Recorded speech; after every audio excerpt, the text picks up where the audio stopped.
Family was supposed to be my anchor, but on that yacht under the Florida sunset, they tied the rope around my throat instead.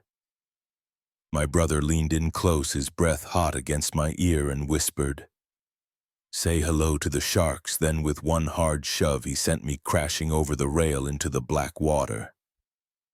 I remember the shock of the cold, the weight dragging me down, but what cut deeper than the ocean was looking up and seeing the people I trusted most. Lydia, my wife, standing there with a smile that did not belong to love. My mother, Marianne, turning her face away, pretending the betrayal was not hers too. And my father's voice breaking as he shouted my name, held back by the very hands that plotted my death. They thought $36 million would buy them freedom, power, a crown. They thought salt water would keep me silent forever. But I did not drown. I tore through the dark, held on to life with nothing but fury, and when the tide carried me back, I was not the same man. I let them drink, I let them toast, I let them believe they had buried me. And then I gave them my gift, not blood, not mercy, justice waiting in the very house they thought they had stolen. The evening light sat on the water like warm glass, and the deck rails glowed a soft peach as the sun slid toward the flats. The yacht hummed under my shoes, steady and sure, and the air carried salt and grilled garlic and a hint of citrus drifting up from the aft deck where the chef tended the mahi. I told myself this was why the late nights at Harbor Shield Security had been worth it. Contracts signed, cash in the bank, a number that read 36 million when lawyers added everything together. A number is cold, a family dinner is warm. That was the promise I believed when I planned this night. Lydia came up from the salon in a navy dress that moved like water. She rested her hand on my shoulder and told me to sit before the food cooled. Her voice was low and even. Nathan had already claimed the corner of the bow seating. He lounged in a linen shirt with the sleeves pushed up and a glass of champagne held like a trophy. He lifted the glass and said, "Family first." Lydia smiled at him in a way that did not include me. Marianne arrived last, careful on the polished rail, a silk scarf bright at her throat. Though the evening was warm, she chose the chair with the cleanest view of the water and set her phone face down next to her plate. Robert hovered behind her until she settled, then took the seat beside her. He folded his hands on the table and looked at me the way a teacher looks at a student on graduation day. Pride and worry shared space in his eyes, and I felt both land in my chest. We ate. The mahi came with pale risotto and a crisp salad of hearts of palm. The champagne behaved exactly as it should. Laughter made brief arcs over the table, light and pretty. Nathan asked about the carrier deal in Dallas. Before I could answer, Lydia said growth felt good and maybe it was time the whole family enjoyed more of it. She said it like she was remarking on the breeze. Marianne moved food without tasting it. Her eyes stayed down, then flicked to Nathan and back again. Robert cleared his throat and tried to offer a toast. He spoke about the boy who took apart radios and put them back together with missing screws and still made them sing. The soft rise of the Midwest lived in his voice even after decades in Florida classrooms. He lifted his glass toward me and I lifted mine. Nathan lifted his and watched me through the rim. Nathan said we should talk about structure. He let the word sit like a paperweight. There are ways to arrange assets so everyone feels secure, he said, and why should one person carry all of it when the family is right here? He leaned back and let the last light polish his jaw. Lydia studied the diamond line at her wrist, the bracelet I gave her on our 10th anniversary, and rolled it once like she was checking for a weak link. I tried to move the air. I asked Marianne if she wanted more salad. She waved a hand and said she was fine without meeting my eyes. Robert asked Nathan about his consulting work and offered him a chance to hold something of his own. Nathan shrugged and said he was between clients. He tapped the table once with a fingertip and smiled like timing would solve everything. The sky thinned to lavender and the edges of the horizon smudged into night. Plates cleared, coffee offered, dessert declined. Lydia took another glass of champagne, and for a heartbeat I saw the woman who sat on the kitchen floor and cried happy tears when we signed the papers on our first little house in Coconut Grove.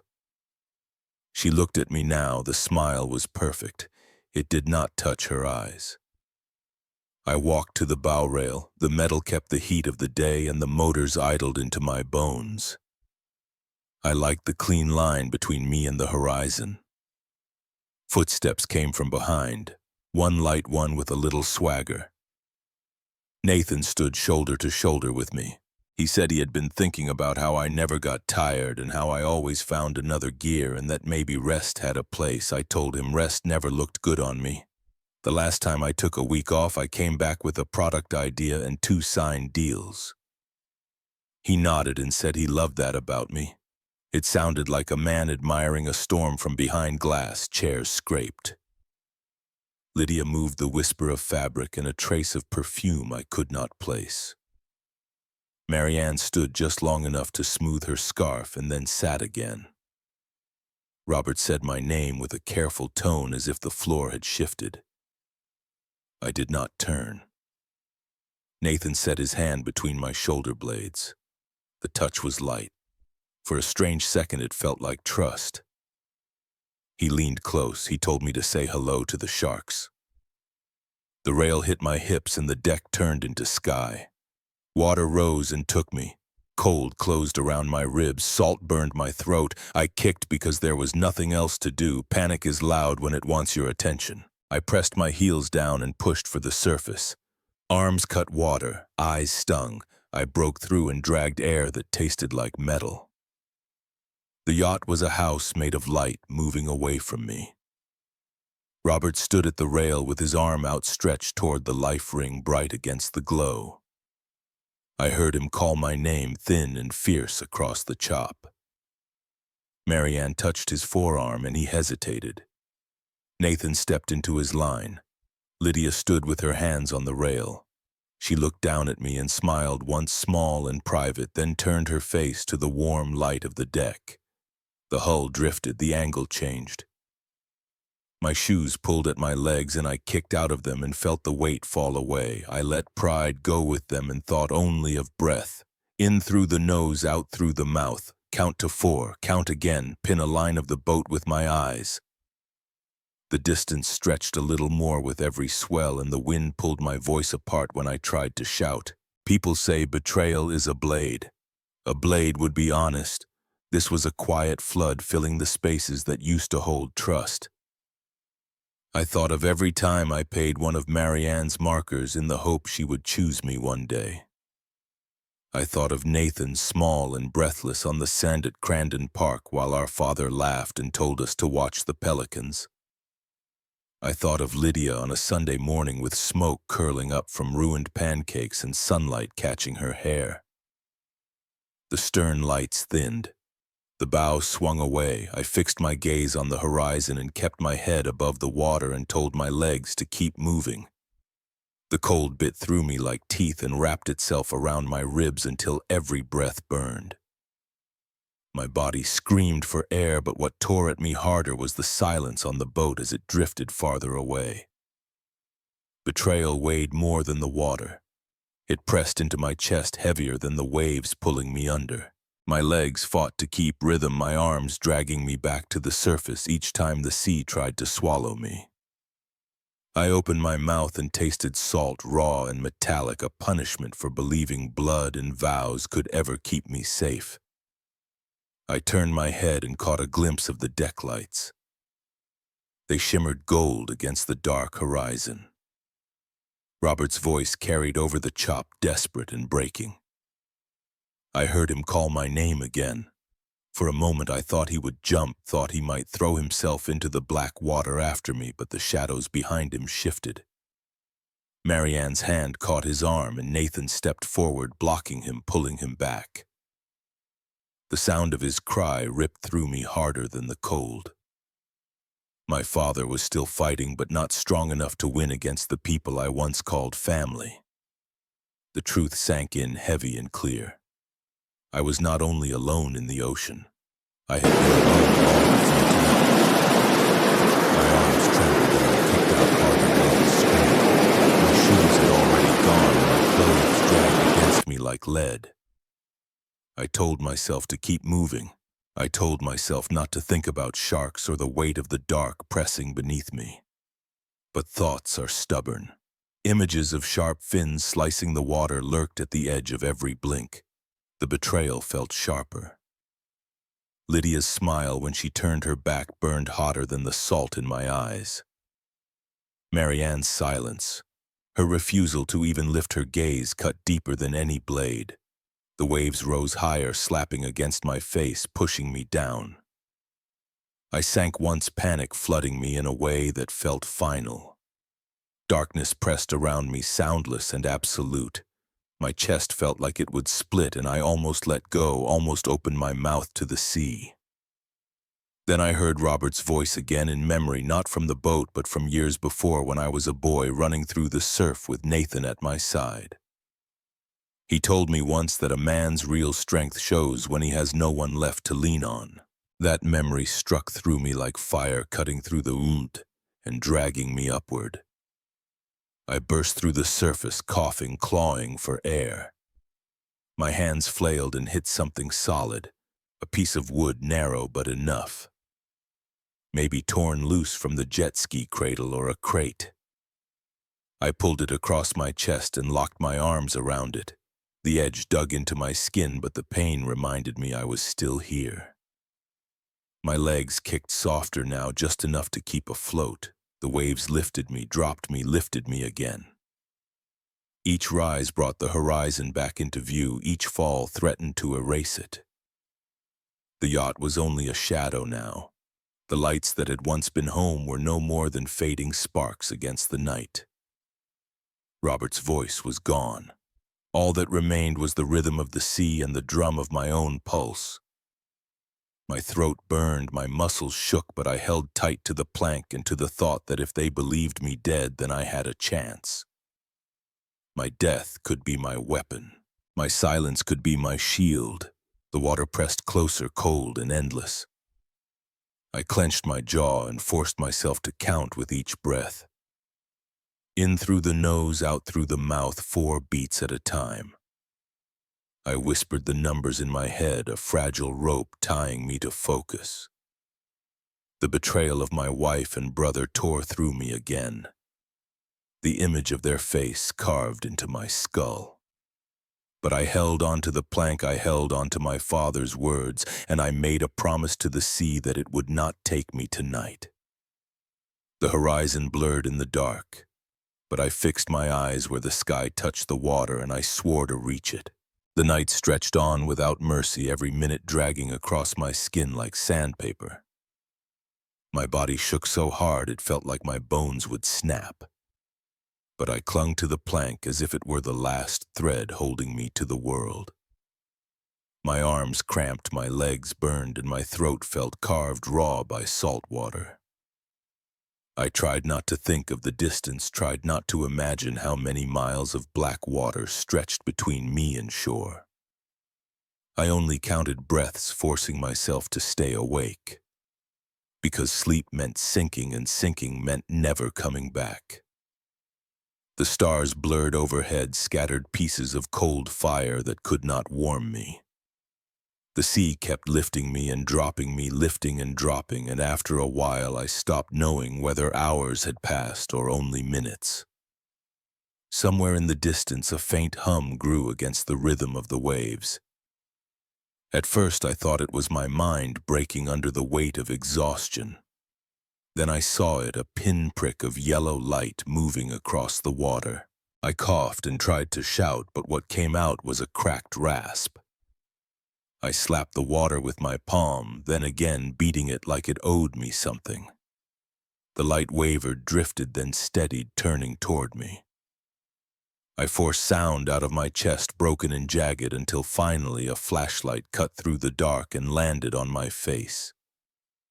A voice followed, deep and sharp Spanish with the thick music of Cuba. Dios mío. Then came the splash of rope hitting the water. I reached with fingers stiff as claws, wrapped them around the line, and held on until rough hands pulled me up like a soaked rag doll. My chest slammed against the deck of a small boat. I collapsed, coughing seawater onto wood darkened with years of fish and salt. The man crouched beside me, eyes narrow but not unkind. He pressed a towel against my face and asked if I could hear him. I nodded, barely. My lips moved and I croaked out a single word. Eric, not David. Not the name Nathan would have already fed to the Coast Guard's missing person report if he had even bothered. The man studied me for a long moment but asked nothing else. He handed me a thermos. The lid was warm against my palms. I tilted it to my lips and the coffee inside burned down my throat like fire, jolting my body back from the edge. My hands trembled so hard the liquid sloshed onto the deck. He did not flinch. His name was Hector Dominguez, though he did not offer it until later. He was in his 50s, skin leathered by sun and salt, hands rough with calluses. He told me he fished the reefs at night, working alone to avoid the tourist charters that clogged the water by day. He asked where my boat was. My voice came thin but steady enough. Charter, I said. Dive tour. I fell. They did not notice.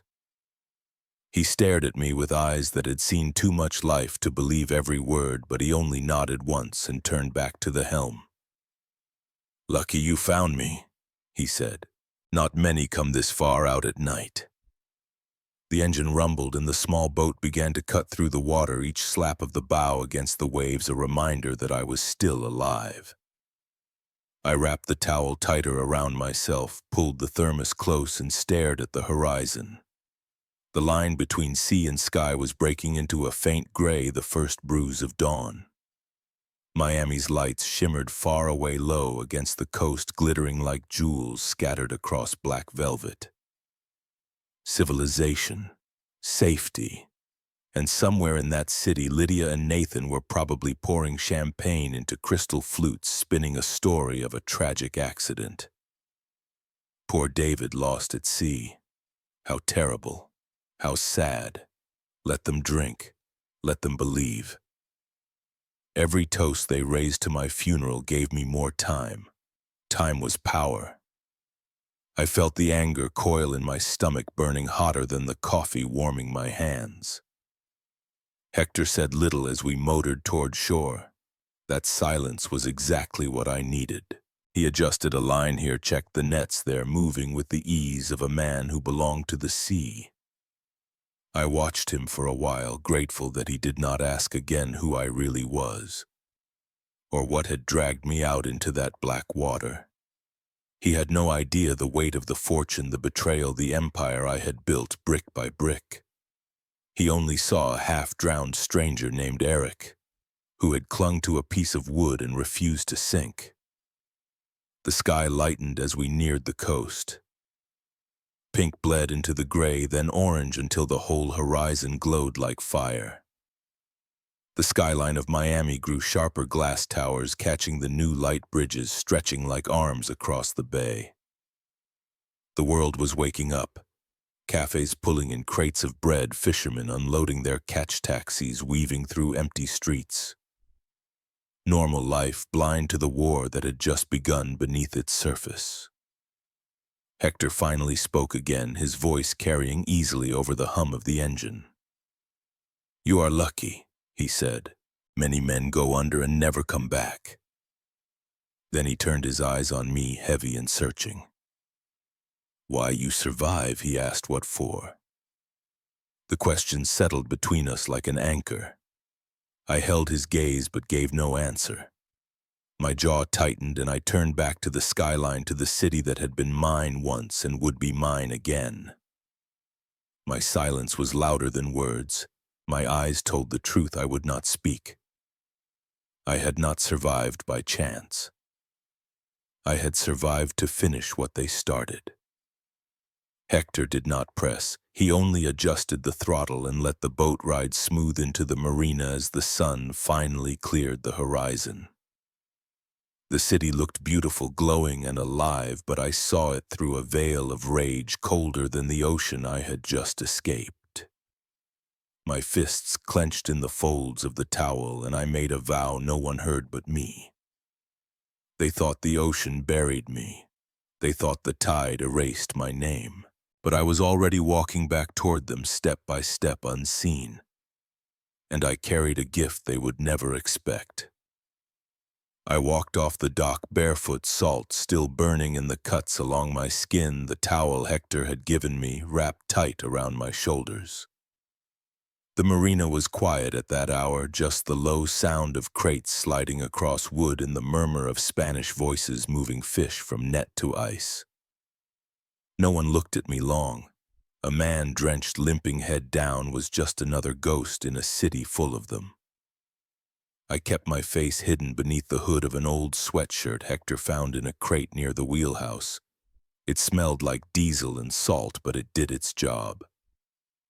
I moved toward Little Havana the long way, cutting through side streets where the lights were still dim and the bakeries just starting to wake.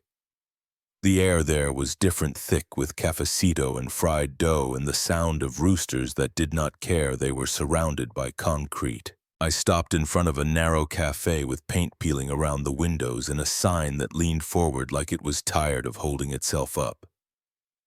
Café Dolores. Inside I found Luis wiping down the counter with the same worn rag I remembered. He had more gray in his beard now, and his shoulders carried years that had not been there when I last saw him. I stood in the doorway until he looked up. For a moment he did not recognize me. I must have looked more like a drowned vagrant than the man he once called Kid. I whispered the line he used to joke about a decade earlier. "You used to call me Kid when I fixed your card reader." Recognition hit his eyes like a spark. He came around the counter and stopped just short of pulling me into a hug. His voice dropped. "I thought you were dead." I shook my head once. Not yet. That was enough. He motioned for me to follow him through the back and up a rusted staircase that moaned under our weight. The room upstairs was barely more than a box, a twin bed with a sagging mattress, an old ceiling fan that spun slow and uneven, a cracked sink in the corner. It was quiet, dry, safe. That was all I needed. Luis left me a fresh towel and a set of clothes that belonged to his son. He closed the door behind him without a word. I stripped off what was left of mine and stood under the trickle of the shower until the water ran clear. When I wiped the steam from the mirror above the sink, the face staring back at me was not the one that used to close deals in glass towers. My eyes were sharper, my jaw lined with salt and exhaustion, and there was something colder in the way my mouth refused to soften. The man in the mirror was not built for boardrooms anymore. He was built for silence and steel. I dressed in jeans and a polo that hung loose on me, then sat on the edge of the bed with the towel around my neck. The city buzzed faint below the window, car horns and voices mixing with the call of someone selling pastelitos on the corner. I pulled my mind back to focus. First things first. I walked down the block to a small shop that sold prepaid phones. I paid cash, the bills crumpled and damp from Hector's pocket. The clerk did not look at me twice. Back in the room, I turned the phone over in my hand. A new number meant a new man. Eric lived now, not David. David Mercer had been buried at sea. The thought steadied me. It gave me room to breathe. As I sat there, memory rose uninvited. Marianne's voice on the phone a year earlier, soft at first, then frantic. She had lost again, 20 grand this time. She said it was the last time.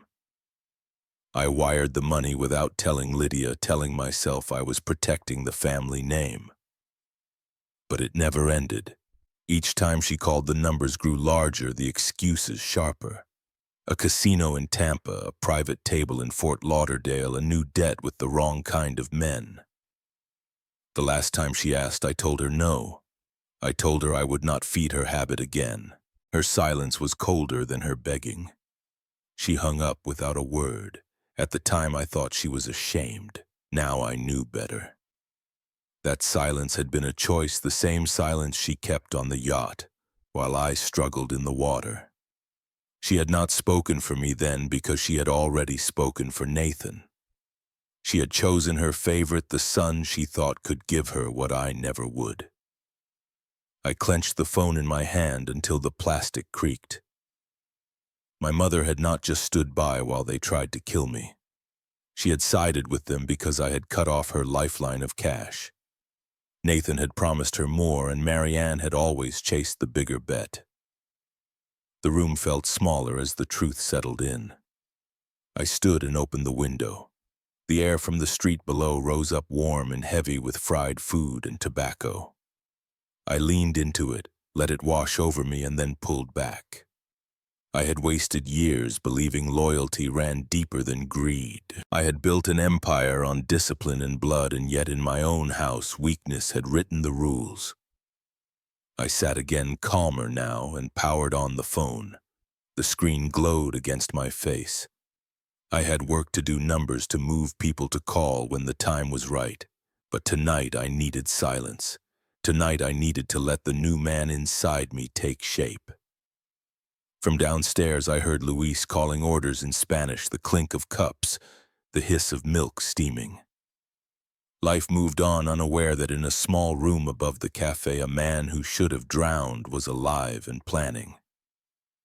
I lay back on the bed, staring at the ceiling fan, its slow blades slicing the air with a tired rhythm. My body ached, but my mind was sharp. Marianne's debts, Nathan's hunger, Lydia's smile as she turned away. The pieces fit together now, clear as the glow of the city lights beyond the window. I closed my eyes and let one thought anchor me. They believed I was gone. That was their first mistake.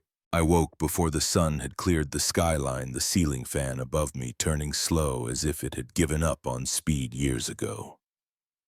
My body ached from the night in the ocean, but my mind was sharper than it had been in months. There was only one man I trusted with what I had left, Gregory Winston. Greg had been with me since the early days of Harbor Shield. He was the kind of attorney other men overlooked because he spoke softly, but his mind was a vault. While others smiled too wide and promised the impossible, Greg was steady, cautious, and painfully precise. That had saved me more than once. If I was going to take back control, it would start with him. I pulled on the polo Luis had given me and headed out. Miami was already stirring. Trucks unloaded crates of fruit along Calle Ocho Street, vendors set up stalls, and the smell of Cuban coffee cut through the heavy air. I kept my head down, moving fast until I reached Brickell. The towers of glass caught the first light of morning, a different world from the one I had left behind at sea. Greg's office sat on the 20th floor of a building most people would never notice. That was by design. Discretion was his currency. I slipped in through the side entrance and took the service elevator. By the time I stepped into his waiting room, my pulse had steadied. I opened the door to his office without knocking. He looked up from his desk, pen in hand. The color drained from his face. He whispered my name, barely a sound. I lifted a hand, cutting him off. Not here, not by name. For a moment he just stared, then he pushed back his chair and closed the blinds with quick, nervous movements. 5 minutes later we were in the soundproof room in the back, a place he only used for clients who needed more than contracts. "You are supposed to be dead," he said, voice tight. "That is what they are saying. My wife, my brother. They made sure of it." He did not ask for proof. He did not need it. He had always been able to read between the lines. He ran a hand over his face, then poured water into a glass, his hand trembling. "They are already making moves. Your accounts, the public ones, there has been activity. A lot of it." "That is why I need you," I said. "We move everything, every cent, every share into a structure they cannot touch." He frowned. "Power of attorney will not hold after death." I cut him off. "Not POA. Emergency Board Resolution and Successor Trustee. Drafted weeks ago. All we need to do is trigger it." He leaned back, studying me. "David, if we do this and someone notices, it will draw attention." I met his gaze steady. "They will not notice, not unless you tell them." For a long moment he said nothing. Then his shoulders dropped. "Fine. Let us get to work." We sat side by side at his table. Screens lit up, files opened, passwords entered. I watched as my fortune, the empire I had built brick by brick, disappeared from public accounts and slipped into the safety of a revocable trust, shielded by layers of shell companies. Greg moved like a surgeon, careful and exact. Every keystroke was a stitch in the new life I was creating. By the time the sun had climbed high, $36 million had vanished from the reach of Nathan and Lydia. Greg sat back and rubbed his temples. "It is done. Hidden so deep the IRS would need a war to find it. Only you and I hold the keys. That was enough." He hesitated, then spoke again. "There is more you need to know. Nathan and Lydia have been in front of the board trying to convince them that you were unstable, unfit. Marianne has testified. She swore you were drinking heavily, that you had spiraled." "My mother," I muttered, tasting the bitterness of the word. He nodded slowly. "She said she saw it with her own eyes." It was convincing enough that the board called an emergency session. I clenched my jaw until it hurt. Greg went on. "Tonight they are hosting a gathering at the Coconut Grove estate, calling it a celebration of inheritance, a party to mark their new control." For a long time I said nothing, my mind filled with the image of Lydia's smile, Nathan's hand on my back, Marianne's silence. They thought it was finished. They thought the ocean had done their work for them. I stood slowly, straightening the borrowed shirt that no longer smelled like Luis's sun, but like sweat and resolve. "Perfect," I said, my voice quiet, steady, sharper than any smile I had ever given. Greg looked uncertain. "You are planning something." I met his eyes and let him see the steel in mine. "I am planning to take back what is mine." He started to speak again, but stopped when he realized there was no point. He had seen me like this before, years ago, when we fought through a hostile takeover attempt that should have buried Harbor Shield. He knew I was not a man who bluffed. I thanked him with a nod, no words. Words would come later when the work was finished. For now, I walked out of his office into the heat of Miami, the city alive and unaware. My hands were steady, my mind clear. Tonight they would drink to my death. Tonight they would believe the empire was theirs. That would be their second mistake. I sat alone in the room above Luis's cafe, the prepaid phone heavy in my palm. The screen showed one voicemail waiting left on the old number I still had access to through Greg's secure rerouting.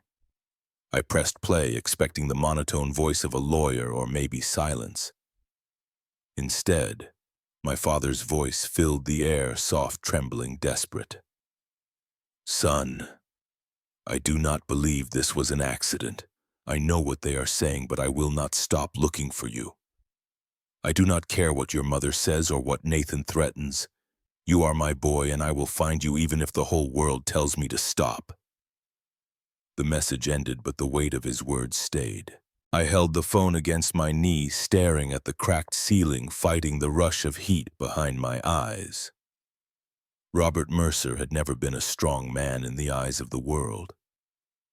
He was quiet, deferential, a teacher who believed in fairness more than power. But in that message I heard the sound of a man who finally saw the truth and was willing to fight for it even if no one believed him. I leaned back on the bed and let the memory of him rise. I pictured him standing on the dock, calling the Coast Guard, explaining in his steady voice that his son had not fallen by accident.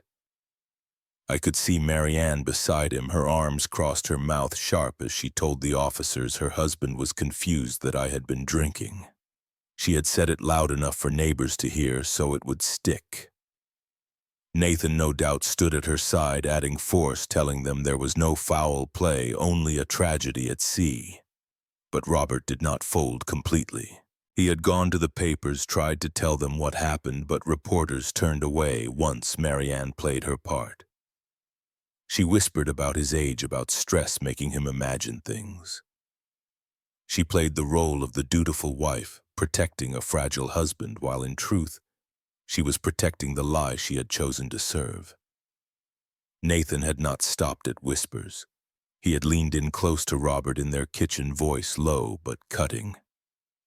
"If you keep pushing this, Dad, you will lose more than a son. You will lose everything." He had counted on fear breaking him. And maybe it did for a while. But the voicemail told me there was more in my father than they understood. I heard the city outside the window, voices rising, cars leaning on horns. The living proof of a world that kept moving even when mine had been torn apart. Then I thought of the neighborhood where I grew up, the same Coconut Grove streets now buzzing with gossip. Neighbors leaning over fences, shaking their heads. Poor Robert, too weak to stop his wife, too blind to see his soul for what he was. They said it with pity, but what they really meant was contempt. I felt it cut into me. Not just what Nathan and Lydia had done, not just Marianne's silence, but the way the world looked at my father as if he were a fool. He did not deserve that.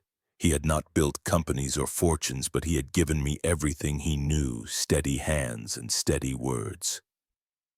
They called him weak, but weakness does not leave a message like the one I had just heard. I closed my eyes and let his words anchor me. I will not stop looking. He had believed I was out there alive somewhere. That belief was now a weapon I could carry. My enemies thought they had silenced every witness. They had forgotten about the one man they dismissed too easily. My father's quiet persistence was not weakness. It was strength they had never learned to fear. I replayed the voicemail again, listening to every tremor in his voice, every pause. There was pain, yes, but there was also defiance. He was no longer speaking to my mother's lies or to Nathan's threats. He was speaking directly to me, even if he did not know I would one day hear it. The bitterness in my chest softened just for a moment. My throat tightened and I pressed the heel of my hand against my eyes until the sting faded. I would not let them bury him in shame the way they tried to bury me in the ocean. I would not let his love be mistaken for weakness. The ceiling fan groaned above me, slicing the air in tired circles. My breath slowed, steadied, and I felt something sharper form inside me. Nathan thought control came from power. Lydia thought control came from charm. Marianne thought control came from silence. They were wrong. Control came from conviction, the kind my father carried even when the world called him a fool. I powered off the phone and set it on the nightstand. Outside, the sound of music drifted from a passing car, a salsa rhythm mixed with the hum of traffic. Life was moving forward, but I was not done with the past. The voicemail had reminded me of who still mattered, who still stood, even if his knees shook under the weight. For the first time since the water closed over my head, I felt something close to clarity. My father was still fighting for me in his own way, and now it was time for me to fight for him. The estate glowed against the night like a stage set, every window blazing, every floodlight cutting through the palms. Music spilled across the lawn, strings and brass mixed with the clink of glasses and the laughter of people who thought they were celebrating victory. From the garden wall, I watched the air thick with jasmine and salt, my chest steady, though every nerve wanted to tear the place apart. I pulled the collar of the dark jacket higher and slipped through the hedge where the stones dipped low. The side entrance was half hidden under ivy. The same entrance the staff had used since the house was built. My feet knew the path, muscle memory guiding me where memory alone might falter. Inside, the scent of lemon polish and old tile hit me like a ghost of every morning I had lived there. A shape moved from the corridor ahead, cautious, alert. Miguel, his hair was silver now, but his frame still straight, the years of military discipline carved into his posture. He froze when he saw me, his eyes wide. For a moment I thought he would shout. Instead, his chest heaved once, and then he crossed the space and gripped me tight. "Señor David," he whispered, his voice breaking. I thought. I shook my head. Not tonight. His hand lingered on my shoulder, strong, steady, like a man who had been waiting for this moment. Rosa appeared from the service stairwell, a tray clutched in her hands. When her eyes found me, she let it crash to the floor, porcelain shattering across the tile. She pressed both hands to her mouth, tears streaming before a word left her. Then she stepped forward and wrapped her arms around me with the fierce strength of someone who had lost and suddenly been given back. She whispered prayers in Spanish against my ear, promising silence, promising loyalty. I pulled back, steadying her trembling hands. "I need access to the grid." She nodded through her tears, then hurried down the corridor. Miguel stayed by my side, his jaw tight. We went to the utility room tucked behind the wine cellar. Rosa was already there, hands flying across the switches with a speed born of years of quiet obedience. Screens blinked alive one by one. Hallways, stairwells, offices, the house I had built was breathing for me again. I connected a small drive Greg had given me, the kind of tool no one outside our circle would recognize. Every frame, every word would now be mirrored onto a server far from Coconut Grove. No more secrets, not for them, not in this house. Rosa wiped her cheeks and whispered that it was done. I thanked her with a look because words felt too small. I moved through the service halls like a shadow, stopping just shy of the ballroom. The air there was thick with perfume, with laughter sharpened by champagne. I leaned to the side just enough to see through the archway. Nathan stood near the grand staircase, his voice carrying above the crowd. He wore a suit too polished for the boy I remembered, chest-puffed like he had finally stepped into the role he had always coveted. Lydia was beside him, her hand resting on his arm, the bracelet on her wrist catching the chandelier light. My bracelet, the one she had sworn would only leave her skin if I betrayed her. She laughed at something he whispered, head tilted, eyes bright in a way that used to belong to me. The sound of it sliced deeper than the ocean ever could. Marianne stood close by a glass, raised her lips, curving into a smile that held no regret. She toasted them, her son, my wife, their lie. The mother who had once begged me for mercy, now lifting her glass to my erasure. I felt heat rise in my chest, not from the Miami night, but from the fire betrayal leaves behind. My hands curled into fists, nails biting my palms, the pain steadying me. I did not look away. I let the sight burn into me until it became fuel, until the ache of loss turned into something sharper. The orchestra swelled, glasses clinked, and for a moment the whole room glittered as if joy could be bought.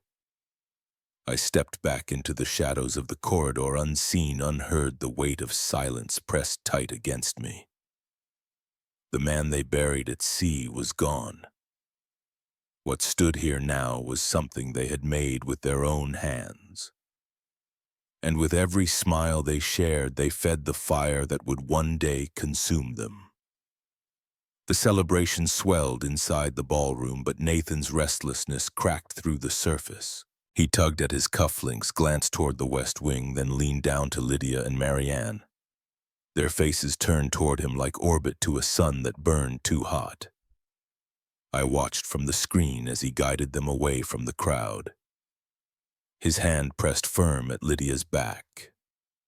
Marianne following with her glass, still half full. The corridor stretched quiet, their footsteps echoing against marble as they approached the vault door. Nathan punched in the code with a flourish as if each button pressed was proof of his triumph. The lock chirped and the heavy steel groaned, opening to the ceremonial vault that had dazzled guests for years. Chandeliers bathed the room in cold light, casting their shadows long across the tiled floor. Inside rows of drawers gleamed, each marked in gold cabinets that had once held the weight of generations. Lydia walked in first, her heels sharp against the stone, her face unreadable. She ran her fingers across a glass case and smiled faintly, as though the air itself had already confirmed her new ownership. Marianne trailed close behind, eyes wide, the kind of awe that belonged to a gambler walking into a casino with borrowed chips. Nathan strode ahead with the arrogance of a man who believed the world finally bent to him. He reached for one of the velvet-lined drawers and yanked it open. For a beat, silence. Then his expression cracked. Inside lay documents, yes, but they were photocopies, pale imitations with seals, blurred signatures, misaligned dates that told a different story if anyone bothered to look. "What the hell is this?" He snapped, his voice bouncing off the steel walls. He pulled another drawer, then another, the same hollow truth repeating itself.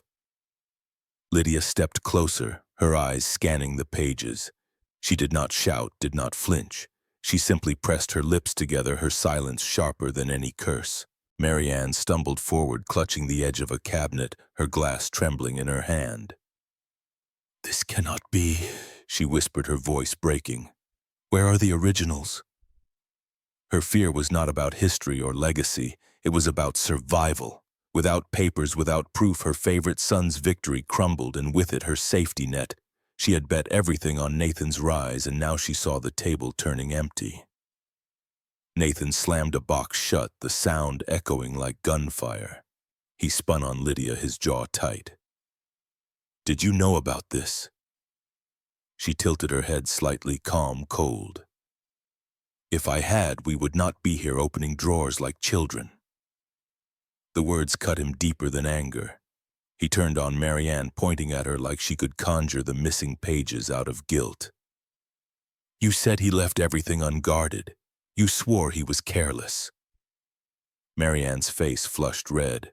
"I did not know. I thought—" Her words dissolved useless in the air. From the utility room, I leaned closer to the monitor, my breath steady. The cameras caught every angle, every flicker of panic across their faces. I whispered into the dark, just loud enough for myself. "You are only signing blank pages." Lydia straightened, brushing invisible dust from her dress. Her calm unnerved them more than the empty drawers. She turned to Nathan and said softly, "It does not matter. The board believes us. The guests believe us. That is enough." Nathan's nostrils flared. "No, it is not enough. We need the deeds, the contracts, the ledgers. Without them, we have nothing but a party." He ripped another file free, scanning it, then hurled it against the wall. Paper scattered like snow across the vault floor. Marianne crouched to gather some of the sheets, her hands shaking. She looked small, desperate, muttering half prayers, half curses. I could almost hear the thoughts rattling in her skull, debts waiting to be paid, tables waiting for her return. The constant hunger of her addiction. Without Nathan's promise of wealth, she had nothing but fear. Nathan raked a hand through his hair, pacing like a caged animal. He slammed his fist against the metal panel. "Someone switched everything," he growled. "Someone moved it all before tonight." Lydia finally turned her head toward the camera. She could not see, her expression cool, controlled, as if she already suspected the ghost of the man they buried was still here. She did not speak it aloud, but in her silence I heard the recognition. They believed the vault would crown them. Instead, it stripped them bare. The originals had been gone for weeks, transferred, legally layered under trusts and shell companies, untouchable by anyone but me. They stood in a room of mirrors and shadows, celebrating power that had already slipped through their fingers. Nathan kicked at the scattered papers, his rage spilling louder, breaking the illusion. Lydia remained a statue, her eyes sharp with calculation. Marianne whispered almost to herself, "We are ruined." Her glass slipped from her hand and shattered across the floor. I sat back from the monitor, letting the sound of their unraveling wash over me. The vault had always been their shrine, the symbol of control. Now it was a tomb for their delusion. My hands rested calmly on the desk, the fire inside me steady, controlled. They thought they had claimed my empire. All they held were worthless copies and lies they had written for themselves. The celebration above still roared with music and laughter, but inside the vault the air was heavy with failure, and for the first time they began to realize victory was never theirs to claim. The music shifted to something softer as guests drifted from the ballroom into the dining hall, their voices loud with drink and shallow laughter. The table stretched across the room like a crown jewel set with crystal silver and plates heavy with lobster and lamb. Candles flickered under the chandelier light, casting gold across the polished wood. I stood in the shadow of the corridor, close enough to hear, close enough to feel the pulse of the house I once called mine. Nathan took his place at the head of the table, chest high, a glass raised. He let the silence fall before he spoke, savoring the weight of eyes on him. "To the empire we now control," he declared, his voice steady with pride. Laughter followed, then clinking glass against glass. Lydia sat poised at his right, her smile measured, precise. Marianne lifted her champagne and added her own blessing, her words slurred only slightly but clear enough. To family, to legacy, to a future built on strength. The room filled with cheers. Servants moved quickly, pouring more wine, delivering plates that steamed under their lids. I stepped forward, then slow, deliberate, the air shifting as I entered, the glow of the candles, the sound of my shoes on marble cut through the chatter. Nathan froze with his glass mid-air. Lydia's smile faltered for the first time all night. Marianne's hand trembled, spilling droplets of champagne onto the linen. I did not stop until I reached the head of the table. I pulled out the chair Nathan had claimed and sat calm, silent, letting the weight of my presence settle like stone. No one spoke. Eyes widened, mouths parted. The scrape of silver against porcelain fell away until the only sound was the thundering slints of disbelief. Then a voice cracked it open. "Robert." He was at the far end, his hands gripping the arms of his chair as if holding himself together. Tears blurred his eyes, his face flushed with something between relief and grief. "My son," he whispered, then louder, "my boy." The words broke him and he wept openly, unashamed, shaking his head at the sight of me alive. I looked at him steady, then let my gaze turn to the others. Nathan's face had drained to ash. His jaw locked, his pride melting into fear he could not mask. Lydia's hand rested flat on the table nails, digging into the cloth, her composure cracking around the edges. Marianne looked smaller than I had ever seen her, her glass shaking so hard it nearly slipped from her grasp. I reached into my jacket and pulled free a folder thick with papers. I set it on the table, the sound echoing like a gavel. My voice cut through the stillness. "Inside are copies of every transaction you forced through under my name. Wire transfers, false filings, bribes tucked neatly into offshore accounts. All time-stamped, all traced. And here I tap the edge of the folder is the sworn statement of Mark Tisdale, the lawyer you leaned on to bury the trail. He thought his reputation would shield him, but his own signature says otherwise." Nathan leaned forward, his face contorting. "This is a trick.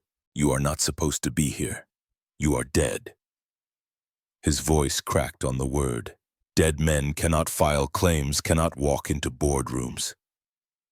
Lydia reached for his arm, but he shook her off. I leaned back in the chair, calm as the room quivered with unease. "Dead men do not need to. They only need to watch the living bury themselves. At that signal, the screen at the far end of the dining hall blinked alive. Hidden cameras Rosa had reconnected streamed footage onto the wall. Laughter filled the speakers, sharp and cruel. Lydia's voice rang out clear, boasting about moving funds behind my back. Nathan's face filled the screen as he bragged to Mark about his control, his dismissals of due diligence, his mockery of everything I built. Then Marianne, silent, present, her glass lifted as she sat by, and allowed it all to unfold. The guests turned, whispering, shifting uncomfortably in their seats. A few stared openly at Marianne, at Lydia, at Nathan, their smiles gone, their drinks untouched. The betrayal was no longer whispered in shadows. It was on display, undeniable, louder than any toast. Robert's sobs quieted into something steadier. He sat taller, his voice ragged but firm. "I knew it. I knew you were alive. I knew it was never an accident." His words carried weight, breaking the room further. I looked at the faces before me, at the empire of lies crumbling under their own arrogance. Lydia's mask slipped, her eyes darting from the screen to me, calculating, desperate. Marianne whispered prayers that no one believed. Nathan tried to speak again, but his throat closed around the words. The silence that followed was heavier than any accusation. I let it sit, let it seep into their skin, let them understand what it meant for me to sit in the chair they had tried to erase. They were no longer celebrating an inheritance. They were attending the unveiling of their own ruin. And with every flicker of the camera feed, with every recorded laugh, replayed, the truth carved itself into the walls of that dining room forever. Nathan's chair screeched backward as he lunged across the table, his fists tight. His face twisted with rage. He was halfway toward me when two men stepped in from the shadows near the door, men I had trusted long before tonight. They caught him mid-stride, pinning his arms, pressing him against the wall as he thrashed and spat like a cornered animal. His voice cracked through the hall. "You ruined everything. You should have stayed dead." I stayed seated, calm, my hands resting lightly on the table. The folder of evidence sat untouched in front of me, heavy not because of paper, but because of truth. I let Nathan's fury fill the room, then I spoke, quiet but clear. "This is not about staying dead or coming back. Everything in that folder, every document, every recording has already been filed with the court this morning. Tonight is not about proof. Tonight is only so you understand the depth of your own betrayal." The silence that followed was sharp. Lydia broke it first, her voice smooth but strained. "None of this will hold. It is fabrication, David. Clever tricks and staged videos. You cannot expect anyone to believe this." She lifted her chin, defiance painted over cracks in her mask. I looked at her the way a man looks at a stranger, no trace of the warmth that once existed. Believe it or not, it no longer matters. The filings are sealed. Judges will see what greed blinded you to. Tonight is not for them. Tonight is for you. Her hand faltered slightly against the stem of her glass, but she kept her smile thin and brittle. Marianne, though, broke completely. She collapsed into her chair, her glass spilling across the cloth as tears carved lines through her makeup. She pressed trembling fingers to her mouth, then to me, her voice breaking. "I never meant this, David. I only needed help. The debts were crushing me. The tables, the loans. I thought Nathan could fix it. I thought Lydia would hold the family together. I was wrong. Please forgive me." The pity in her words did not reach me. My voice came colder than the ocean I had clawed through. It was never about debts. It was about choices. You chose silence when you saw them turn on me. You chose comfort when you could have chosen truth. A mother's swoons cuts deeper than any blade. She bowed her head into her hands and sobbed, shoulders shaking, but I felt nothing. Robert stood then, He rose slowly, his hands pressing against the arms of his chair, his frame unsteady but his voice stronger than I had ever heard it. "Enough. I will speak." His words shook the room. For years he had been quiet, overlooked, dismissed. Tonight his voice carried weight. I saw it. I heard it. My son did not drink himself to ruin. My son was pushed, betrayed, and left for dead. I am a witness, and I will not be silent again. Every head turned toward him. Nathan twisted against the hands holding him, spitting curses that fell flat against the force of his father's truth. Lydia's mask cracked, her eyes widening as if the balance had shifted and she could no longer control the narrative. Marianne buried her face deeper, her sobs filling the silence Robert left behind. At the far side of the table, Mark Tisdale, the lawyer who had carried their lies with a smile, sat frozen. His glass sat untouched, his knuckles white around the stem. He rifled through the pages I had laid before him, each one carrying his own signature, each one tying him to the fraud he thought would never surface. His lips parted, his skin pale. I did not need to call his name. The evidence already had. He looked at me then, and for the first time in his career, the mask of composure slipped. His voice came out, a whisper meant only for himself. "My God, what have I done?" He realized in that moment he was not a shield for them, but a liability. He realized I had turned his own ink against him. The hall felt heavier, the weight of years of lies pressing down on every soul inside it. Robert's voice still lingered, the rare steel of a quiet man who had finally spoken. My enemies shifted in their seats, confronted not only by my survival, but by the one man they thought too weak to stand. I leaned forward slightly, resting my hands flat on the table. The candles flickered, shadows bending across their faces. The empire they thought they controlled was gone, and the family they claimed to lead was fractured in ways they could never mend. My father's voice had carried the gavel. The judgment had already begun. The days that followed moved like a tide I had set in motion long before I ever stepped back into that dining room. News broke quickly. First it was whispers in financial circles, then headlines across Miami, then national coverage. Fraud, embezzlement, conspiracy to seize control of Harbor Shield through forged documents and false testimony. Nathan's face, once painted as the ambitious younger brother stepping into a legacy, now filled screens with the word indictment below it. Lydia's photograph appeared beside his, her smile no longer radiant but framed by suspicion. I read the reports in silence, each detail echoing the evidence I had filed. Investigators traced every wire transfer, every fabricated contract, every shell account. They dragged into daylight the same arrogance that had fueled their laughter at my funeral. Nathan tried to fight it with bluster, hiring new attorneys who promised miracles. Lydia clung to poise, arriving at hearings dressed in black, whispering about grief and misunderstanding. But the recordings played, the documents spoke, and their empire of lies collapsed under the weight of proof. Marianne fared no better. At first, she tried to retreat into the role of grieving mother attending Sunday service, with a veil and a Bible clutched too tight. But the congregation knew. Word spread about her testimony, the lies she had told to cover Nathan and Lydia. Parishioners who once greeted her with warm hands now turned away. The priest who had blessed our family dinners refused her eye. She stood alone in pews that once gave her comfort.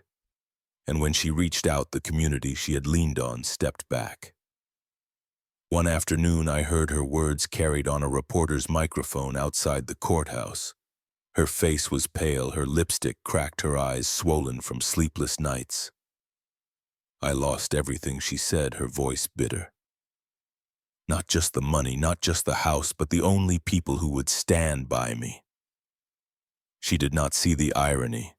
She had chosen her silence when it mattered, and now silence was all she had left. Mark Tisdale, the lawyer who thought his pen could outwit truth, faced his own reckoning.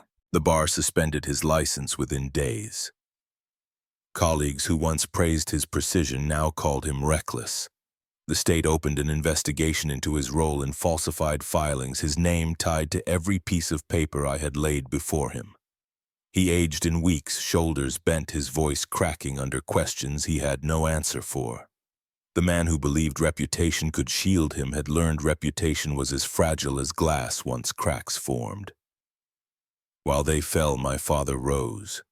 For the first time in years, Robert was not whispered about as weak or naive. The community that once pitied him now praised him for standing when it counted. His voice had carried more weight that night than he ever imagined.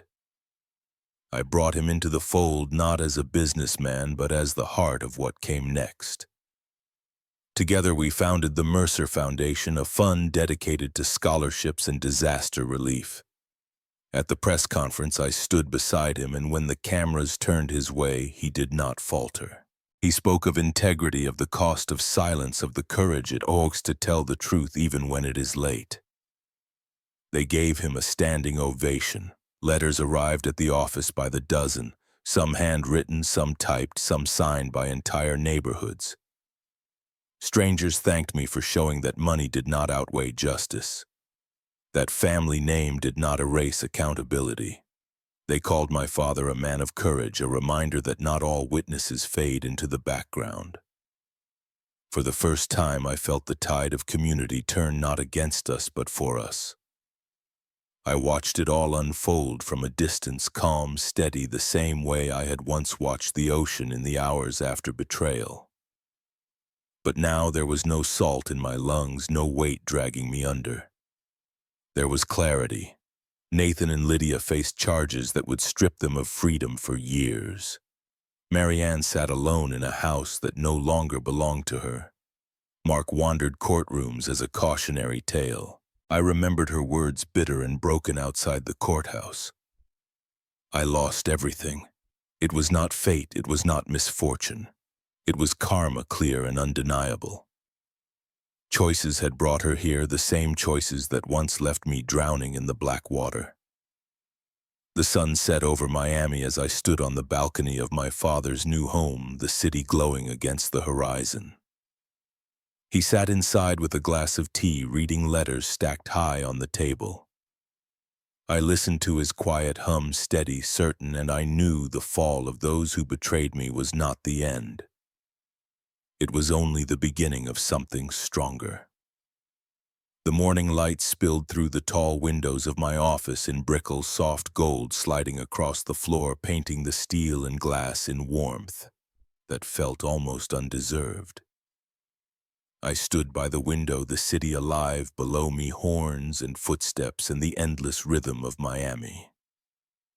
It was the same city that once swallowed me whole, and the same one that now bore witness to my return. They thought I had died in the ocean. They thought the water had closed over me for good, but the gift I brought back was not vengeance in blood or ruin by force. It was justice.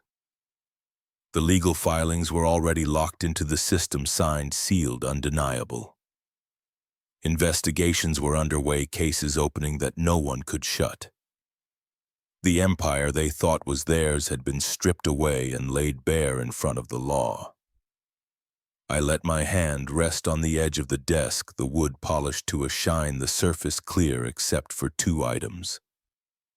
The foundation charter embossed with my father's name in a thick leather folder containing the evidence that had broken the back of their scheme. That folder no longer belonged to me. It belonged to the courts, to the public record, to truth itself. The charter, though, belonged to us, to Robert Mercer, a man they once called weak, now honored with a fund that would outlive every lie they told. I could still hear his voice from that night, steady for the first time in years, declaring that I was not gone, that he would stand as witness. That voice carried further than any financial statement or boardroom decision I had ever made. It carried into the heart of this city. People wrote letters not to me but to him, thanking him for courage, for proving that quiet persistence mattered. He had earned his place not as a shadow behind Marianne's noise, but as a man finally seen.